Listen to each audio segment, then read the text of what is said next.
నా పేరు doctor Ramasubramanyam, cardiothoracic surgeon, working in Care hospital, Banjara hills.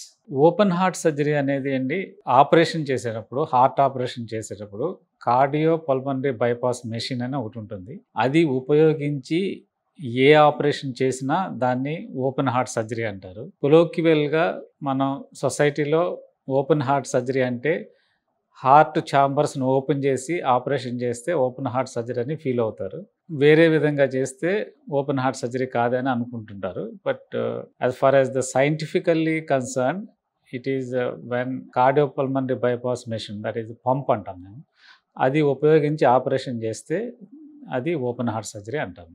Minimally invasive surgery అంటే, minimally invasive సర్జరీలో కూడా హార్ట్ లంగ్ మెషిన్ని ఉపయోగించి చేస్తాము. హార్ట్ లంగ్ మెషిన్ ఉపయోగించకుండా కూడా బీటింగ్ హార్ట్ మీద కూడా ఆపరేషన్లు చేస్తూ ఉంటాము. మినిమల్ ఇన్వేజివ్ సర్జరీ అంటే రెగ్యులర్గా చేసే స్టెన్నాటమీ అంటాము దాన్ని. అలా చేయకుండా పక్క ఎముకల దగ్గర నుంచి ఆపరేషన్, రైట్ సైడ్ గారి నుంచి లెఫ్ట్ సైడ్ గారి నుంచి ఓపెన్ చేసి ఆపరేషన్ చేస్తే దాన్ని మినిమల్ ఇన్వేజివ్ సర్జరీ అంటాము.